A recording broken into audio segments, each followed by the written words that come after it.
Hi hello எல்லோருக்கும் வணக்கம். இன்னைக்கு நாம Tirumala Tirupati info by KHM சேனல்ல திருமலை ஸ்ரீவாரி ஆர்ஜித சேவா டிக்கெட்ஸினுடைய step by step booking process பார்க்கலாம்.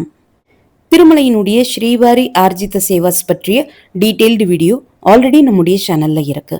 அந்த வீடியோனுடைய லிங்கை இந்த வீடியோனுடைய ஃபர்ஸ்ட் கமெண்ட்ல நான் கொடுக்குறேன். இந்த வீடியோவில் ஸ்ரீவாரி ஆர்ஜித சேவா டிக்கெட்ஸ் எப்படி புக் பண்ணணும் என்கிற step by step booking process பார்க்கலாம். ஸ்ரீவாரி ஆர்ஜித சேவா டிக்கெட்ஸை டிடிடி ஆப்லையும் புக் பண்ணிக்கலாம், டிடிடி வெப்சைட்லையும் புக் பண்ணிக்கலாம். புக்கிங் ப்ராசஸ் ரெண்டுத்துலையுமே ஒரே மாதிரியாக தான் இருக்கும். நாளை மார்ச் 21 காலையில் 10 மணிக்கு ஜூன் மாதத்திற்கான ஸ்ரீவாரி ஆர்ஜித சேவாக்களான கல்யாண உற்சவம், ஊஞ்சல் சேவா, ஆர்ஜித பிரம்மோத்சவம் மற்றும் சஷ்ர தீப அலங்கார சேவாவோடு சேர்த்து ஜூன் மாதத்துல திருமலையில நடக்க இருக்கக்கூடிய ஆனுவல் ஆர்ஜித சேவாவான ஜேஷ்டாபிஷேகம் சேவா டிக்கெட்ஸும் ஓபன் ஆகுது. புக்கிங் ஓபன் ஆகிறதுக்கு ஒரு 5 நிமிடங்களுக்கு முன்னாடியே, அதாவது 9:55 மணிக்கெல்லாம் நீங்க ஓடிபி கொடுத்து வெப்சைட் மற்றும் ஆப்ல லாகின் பண்ணி வச்சுக்கோங்க. உங்ககிட்ட மொபைல், டேப்லெட், லேப்டாப், டெஸ்க்டாப் என்று எது இருக்கோ எல்லா டிவைசஸ்லயுமே ஆப்பும் லாகின் செஞ்சு வச்சுக்கோங்க, வெப்சைட்டும் லாகின் செஞ்சு வச்சுக்கோங்க. எக்ஸாக்டா 10 மணி ஆன உடனே இப்ப சொல்லக்கூடிய ப்ரொசீஜர்ஸ் ஃபாலோ பண்ணி நீங்க டிக்கெட் புக் பண்றதுக்கு ஸ்டார்ட் பண்ணலாம்.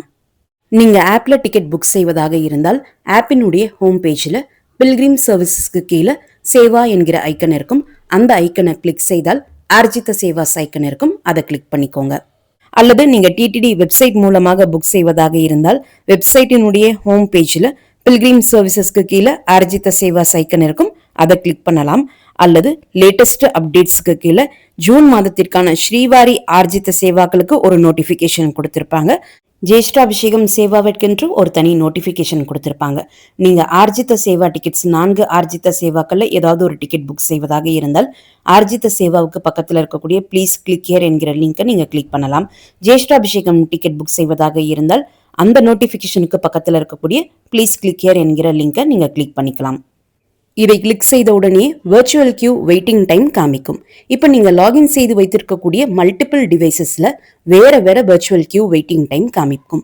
இப்போ நீங்க ஒரே மொபைல் நம்பர் கொடுத்து எல்லா டிவைசஸ்லயுமே நீங்க லாகின் பண்ணிருக்கீங்கன்னா எதுல உங்களுக்கு வெர்ச்சுவல் கியூ வெயிட்டிங் டைம் குறைவாக காமிக்குதோ அதுல டிக்கெட் புக் பண்றதுக்கு ப்ரொசீட் பண்ணிட்டு மற்ற டிவைசஸ் எல்லாம் இம்மிடியட்டா க்ளோஸ் பண்ணிடுங்க. ஒரே மொபைல் நம்பர் கொடுத்து மல்டிபிள் டிவைசஸ்ல லாகின் செய்து ஒரு டிவைஸ் தவிர்த்து மீதம் இருக்கக்கூடிய டிவைஸ் நீங்க க்ளோஸ் பண்ணாமல் இருந்தால் புக்கிங் ஸ்டார்ட் ஆன உடனே இப்போ நீங்க ஸ்கிரீன்ல பார்க்கக்கூடிய இந்த எரர் டிஸ்பிளே ஆகும். இந்த எரர் டிஸ்பிளே ஆன உடனே ஆட்டோமேட்டிக்காக எல்லா டிவைசஸ்ல இருந்தும் லாக் அவுட் ஆகிடும். ஃபர்ஸ்ட்ல இருந்து நம்ம ஃப்ரெஷ்ஷா புக்கிங் ஸ்டார்ட் பண்ண வேண்டியிருக்கும். Virtual queue waiting time complete ஆகுற வரைக்கும் வெயிட் பண்ண வேண்டியிருக்கும். ஸோ அந்த எரரை அவாய்ட் பண்றதுக்காக நீங்க மல்டிபிள் டிவைசஸ்ல ஒரே மொபைல் நம்பர் கொடுத்து லாகின் செய்திருந்தால் ஒரு டிவைஸ்ல எதுல உங்களுக்கு வெர்ச்சுவல் கியூ வெயிட்டிங் டைம் குறைவாக காமிக்குதோ அதை மட்டும் புக்கிங்காக ப்ரொசீட் பண்றதுக்கு வச்சுட்டு மற்ற டிவைசஸ் எல்லாம் லாக் அவுட் பண்ணிடுங்க. இதே நீங்க வேற மொபைல் நம்பர் லாகின் கொடுத்து லாகின் பண்ணி வச்சிருக்கீங்கன்னா எந்தவித இஷ்யூஸும் கிடையாது. இந்த கவுண்டவுன் டைமர் கம்ப்ளீட் ஆன உடனே எந்த மாதத்திற்கான புக்கிங் ஓபன் ஆகுதோ அந்த மாதத்திற்கான கேலண்டர் ஓபன் ஆகும். கேலண்டருக்கு மேல 2 ஆப்ஷன் இருக்கும். டெம்பிள், செலக்ட் சேவாஸ் என்று 2 ஆப்ஷன் இருக்கும். டெம்பிள் ஸ்ரீவாரி டெம்பிள் திருமலா என்று டிஃபால்ட்டா இருக்கும், அதை நீங்க மாத்த வேண்டாம். செலக்ட் சேவா என்கிற ஆப்ஷன்ல ஆல் என்ற ஆப்ஷன் டிஃபால்ட்டாக இருக்கும். அந்த ஆப்ஷனை நீங்க டிஸ்டர்ப் பண்ணாம அப்படியே வச்சிருந்தீங்கன்னா நீங்க அந்த கேலண்டர்ல எந்த தேதி செலக்ட் பண்றீங்களோ அந்த குறிப்பிட்ட தேதியில எந்தெந்த சேவாக்கள் எத்தனை டிக்கெட் அவைலபிளாக இருக்கு என்கிற எல்லா ஆப்ஷனும் உங்களுக்கு ஒரு சேர காமிக்கும். அல்லது நீங்க ஒரு குறிப்பிட்ட சேவா தான் புக் பண்ண போறீங்கன்னா அந்த குறிப்பிட்ட சேவாவை அந்த செலக்ட் சேவா ஆப்ஷன்ல நீங்க செலக்ட் பண்ணால் நீங்க செலக்ட் பண்ணக்கூடிய தேதியில நீங்க செலக்ட் பண்ண சேவா எத்தனை டிக்கெட் அவைலபிளாக இருக்கு என்பது அந்த சேவாவிற்கு மட்டும்தான் டிஸ்பிளே ஆகும். இப்போ இந்த பேஜ்ல ஃபர்ஸ்ட் நீங்க டேட் செலக்ட் பண்ணிக்கோங்க. அதற்கடுத்து நம்பர் ஆஃப் டிக்கெட்ஸ் 1, 2 என்று 2 ஆப்ஷன் தான் இருக்கும். ஒரு மொபைல் நம்பர் லாகின்ல இருந்து இந்த ஆர்ஜித சேவா டிக்கெட்ஸ் மினிமம் 1 டிக்கெட்டும் மேக்சிமம் 2 டிக்கெட்ஸ் மட்டும் தான் புக் பண்ண முடியும். நம்பர் ஆஃப் டிக்கெட்ஸ் செலக்ட் பண்ணிக்கோங்க. அதற்கடுத்து அந்த சேவாவிற்கு பக்கத்துல நீங்க எந்த சேவா செலக்ட் பண்ண போறீங்களோ அந்த சேவாவிற்கு பக்கத்துல ஒரு சர்க்கிள் மாதிரி ஒரு பட்டன் இருக்கும். அந்த பட்டனை செலக்ட் பண்ணிக்கோங்க. அதற்கடுத்து கீழே 2 ஆப்ஷன் இருக்கும். நம்பர் ஆஃப் அடிஷனல் லட்டுஸ், உண்டி ஆஃபரிங்ஸ் என்று 2 ஆப்ஷன் இருக்கும். அதை நீங்க ஃபில் பண்ண வேண்டாம், ஒமிட் பண்ணிட்டு கீழே இருக்கக்கூடிய கண்டினியூ பட்டனை கிளிக் பண்ணிக்கோங்க. அடுத்து வரக்கூடிய பேஜ்ல நீங்க ஃபர்ஸ்ட் பேஜ்ல என்டர் பண்ண எல்லா டீடைல்ஸும் இருக்கும். அதற்கு கீழே ஜெனரல் டீடைல்ஸ், பில்கிரிம் டீடைல்ஸ் இருக்கும். இதை நம்ம ஃபில் பண்ண வேண்டியிருக்கும். இந்த டீடைல்ஸ் ஃபில் பண்றதுக்கு தப்பே இல்லாமலும் ஃபாஸ்டாகவும் புக் பண்ணுறதுக்கு மொபைல் கிளிப்போர்ட் அல்லது notepad copy paste option use பண்ணிக்கோங்க. இதை எப்படி யூஸ் பண்ணணும் என்கிற வீடியோவும் நம்முடைய சேனலில் ஆல்ரெடி இருக்கு. அந்த வீடியோனுடைய லிங்க்கும் இந்த வீடியோனுடைய ஃபர்ஸ்ட் கமெண்ட்ல நான் கொடுக்குறேன். ஐடி ப்ரூஃப் 2 ஆப்ஷன் இருக்கும். ஆதார், பாஸ்போர்ட் இருக்கும். இந்தியாவிலேயே ரிசைட் பண்ணக்கூடியவங்க ஆதார் கார்டு தான் செலக்ட் பண்ணி இந்த டிக்கெட் புக் பண்ணணும்.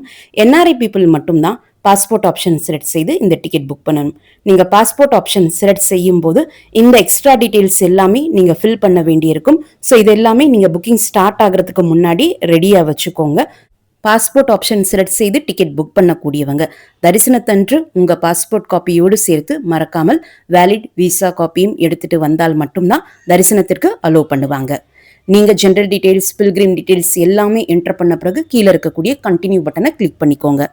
அடுத்து வரக்கூடிய பேஜ்ல நீங்க ஃபர்ஸ்ட் அண்ட் செகண்ட் பேஜ்ல என்டர் பண்ண எல்லா டீடைல்ஸும் உங்களுக்கு டிஸ்பிளே ஆகும். அதற்கு கீழே கண்டினியூ பட்டன் இருக்கும். அந்த கண்டினியூ பட்டனை கிளிக் பண்ணிக்கோங்க. இப்போ டிக்கெட் அமௌண்ட் பே பண்றதுக்கான பேமெண்ட் ஆப்ஷன் டிஸ்பிளே ஆகும். 3 பேமெண்ட் ஆப்ஷன் இருக்கும். UPI, debit card, credit card மற்றும் நெட் பேங்கிங் ஆப்ஷன் இருக்கும். இதுல எந்த ஆப்ஷன் உங்ககிட்ட அவைலபிளாக இருக்கோ, எந்த ஆப்ஷன் உங்களுக்கு கன்வீனியன்ட்டாக இருக்குமோ அந்த ஆப்ஷன் செலக்ட் செய்து பேமெண்ட் செய்து கம்ப்ளீட் பண்ணி முடிக்கலாம். நீங்க பேமெண்ட் சக்சஸ்ஃபுல்லா கம்ப்ளீட் செய்து முடித்த உடனே புக்கிங் சக்சஸ்ஃபுல் பேஜ் டிஸ்பிளே ஆகும். அதுல புக்கிங் ரெஃபரன்ஸ் நம்பர் இருக்கும். உங்களுடைய டிக்கெட் டவுன்லோட் பண்றதுக்கான ஒரு டவுன்லோட் பட்டன் கொடுத்திருப்பாங்க. அந்த டவுன்லோட் பட்டனை கிளிக் செய்து உங்களுடைய டிக்கெட்டை டவுன்லோட் செஞ்சுக்கலாம். அல்லது நீங்க லேட்டர் பீரியட்ல உங்களுடைய டிக்கெட்டை டவுன்லோட் செய்வதாக இருந்தால் புக்கிங் ஹிஸ்டரியில ஆர்ஜிதா சேவா செலக்ட் செய்து உங்களுடைய டிக்கெட்டை டவுன்லோட் செஞ்சுக்கலாம்.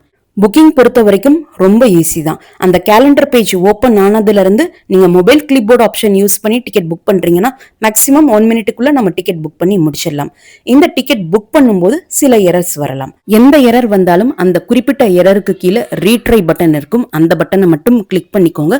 எக்காரணம் கொண்டும் அந்த பேஜினுடைய டாப் போர்ஷன்ல இருக்கக்கூடிய பேக் லிங்க் நீங்க கிளிக் பண்ணிட்டீங்கன்னா மறுபடியும் முதல்ல இருந்து எல்லா டேட்டாவும் நம்ம என்டர் பண்ண வேண்டியிருக்கும். வெர்ச்சுவல் கியூ வெயிட்டிங் டைம் ஸ்கிரீன்ல இருந்து காமிக்க ஆரம்பிக்கும். ஸோ நீங்க பேக் லிங்க் கிளிக் பண்ண வேண்டாம். எந்த எரர் வந்தாலும் அந்த எரருக்கு கீழே இருக்கக்கூடிய ரீட்ரை பட்டன் கிளிக் பண்ணிக்கோங்க. இப்போ நீங்க ஸ்கிரீன்ல பார்க்கக்கூடிய error slot is already blocked by other pilgrim and payment is in progress என்கிற எரர் வந்தாலும், இப்போ நீங்க ஸ்கிரீன்ல பார்க்கக்கூடிய pilgrims booking is already in progress என்கிற எரர் வந்தாலும் அதற்கு கீழே இருக்கக்கூடிய ரீட்ரை பட்டன் கிளிக் பண்ணிட்டு ஐதர் நீங்க டேட் மாத்தணும் அல்லது நீங்க செலக்ட் பண்ணி இருக்கக்கூடிய டேட்ல இப்ப கரண்டா எந்த சேவாவில் அதிக டிக்கெட் அவைலபிலிட்டி காமிக்குதோ அந்த சேவா செலக்ட் பண்ணி நீங்க டிக்கெட் புக் பண்றதுக்கு ட்ரை பண்ணணும். இது மட்டும் தான் இந்த எரருக்கு இருக்கக்கூடிய ஆல்டர்னேட் ஆப்ஷன். இதை நீங்க கடைசி வரைக்கும் நீங்க ட்ரை பண்ணிட்டே இருந்தால் ஏதாவது ஒரு செகண்ட்ல டிக்கெட் நமக்கு புக் ஆகுறதுக்கான சான்சஸ் இருக்கு. அடுத்த எரர் புக்கிங் சக்சஸ்ஃபுல் பேஜ்ல புக்கிங் ரெஃபரன்ஸ் நம்பர் மட்டும் தான் வந்திருக்கு. டிக்கெட் டவுன்லோட் ஆப்ஷனோ டிக்கெட்டோ கிடையாது. புக்கிங் ஹிஸ்டரியில செக் பண்ணி பார்த்த சமயத்திலையும் எங்களுக்கு டிக்கெட் டிஸ்பிளே ஆகலன்னு சொல்லக்கூடியவங்களுக்கு மேக்சிமம் உங்களுடைய டிக்கெட் புக் ஆகலன்னு தான் அர்த்தம். நீங்க மறுபடியும் டிக்கெட் புக் பண்றதுக்கு ட்ரை பண்ணலாம். டிக்கெட் புக் ஆகாமல் டிக்கெட் அமௌண்ட் மட்டும் உங்களுடைய அக்கௌண்ட்ல இருந்து டெபிட் ஆகி இருந்தால் 3 to 7 பேங்கிங் ஒர்க்கிங் டேஸ்லயே உங்களுடைய அமௌண்ட் ஆட்டோமேட்டிக்காக கிரெடிட் ஆகிடும். ஸோ அதனை பற்றி எந்தவித இஷ்யூஸும் கிடையாது. இந்த வீடியோவை மறக்காம உடனடியாக உங்களுடைய ஃப்ரெண்ட்ஸ், ஃபேமிலி மெம்பர்ஸ், நெய்பர்ஸ் மற்றும் கொலீக்ஸ் கூடயும் ஷேர் பண்ணுங்க. நிறைய நண்பர்களோடு இந்த வீடியோவை ஷேர் பண்ணும்போது அவங்களுக்குமே இந்த தகவல்கள் பயனுள்ளதாக இருக்கும். திருமலை மற்றும் திருப்பதி பற்றிய மேலும் பல தகவல்களுக்கு எங்களுடைய சேனலை இப்பவே சப்ஸ்கிரைப் பண்ணிக்கோங்க. மீண்டும் ஒரு நல்ல தகவலுடன் உங்களை சந்திக்கும் வரை நன்றி, வணக்கம்.